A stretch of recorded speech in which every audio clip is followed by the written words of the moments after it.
I am such a planner by nature, and having babies totally throws a monkey wrench in all of that. Our journey to parenthood was not an easy road, and it was an unexpected one.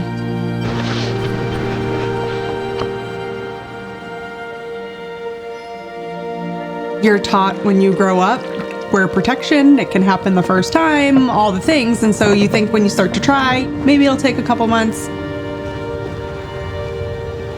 When you're trying and failing, the defeat makes you just feel like it's not meant to be, and it hurt. Going through 2 surgeries in order to get my body ready to have a child, and then starting IVF. We did 4 transfers, 1 miscarriage. Zack has 3 siblings. I have a brother. Having a family was really important to us. In February of 22 was when the doctor transferred 2 embryos, and we had transferred 2 embryos in the past and had nothing happen. So I was just like, sure, And we found out we were having twins. I just looked at Zack and I was like, of course we're gonna have twins, They were due on November 21st, 2022, but it didn't happen that way. Our babies were 9 weeks early. When they were born, they had, the tube in the nose that they got fed through. They were hooked up to breathing machines. They were hooked up to heart monitors. When we left the NICU, I couldn't sleep. They were just on all these monitors to make sure they were breathing. So to bring them home and not have that alert, if anything were to happen, was nerve-wracking. We found out about Maine Families in the NICU. The nurse comes in and she says, there are all of these services available to you. We both have good jobs. We have a stable home. I didn't want to take away from a family that was maybe a little less fortunate, but I learned that it's not income-based. Every Maine family has access to this that has a newborn baby. So I figured any help is more than we have. Alicia contacted us a few weeks after we were home, I believe, to set up that initial visit.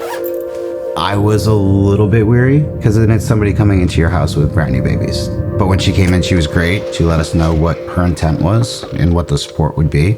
And that's exactly what we got. Hello, how are you? Good. When I come into their space and I'm in that role of being their family visitor, I'm always the listening ear and really sitting and understanding them and their perspectives and being that person that's there to really validate and to process.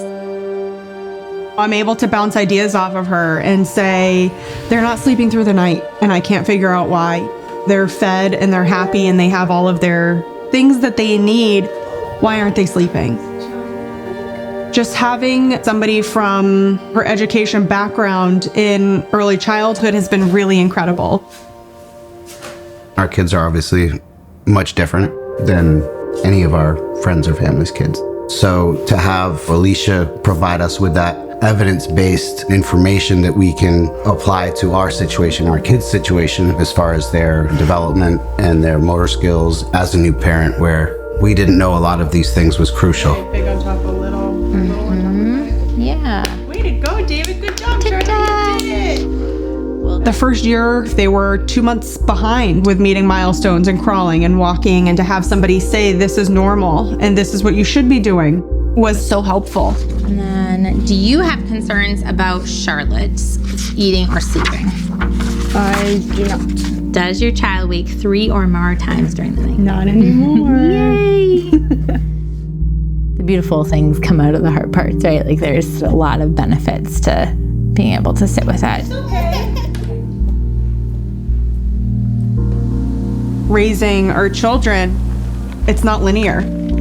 And to have that knowledge coming from somebody who can speak to what it is that we're going through, it's so important because we don't know what we're doing all the time. I think without Maine Families as a support We may not have been able to move forward with difficulties as easy as we did. And I think that everybody should be involved with Maine Families because there's no downfall. I have seen Charlotte and David grow into just very independent toddlers that are really starting to take off. One thing that I do love about Charlotte is how strong-willed she is. I love that she is strong and independent. She'll go grab a book from her bedroom and sit there and read it by herself.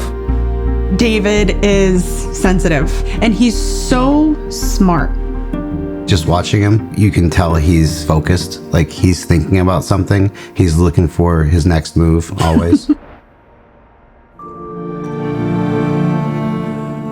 Our hopes for the future, I mean, there's a lot to that. I hope for health. I want them to grow and thrive and for them to be kind. And I want them to be able to listen to us and trust in us, come to us, with anything.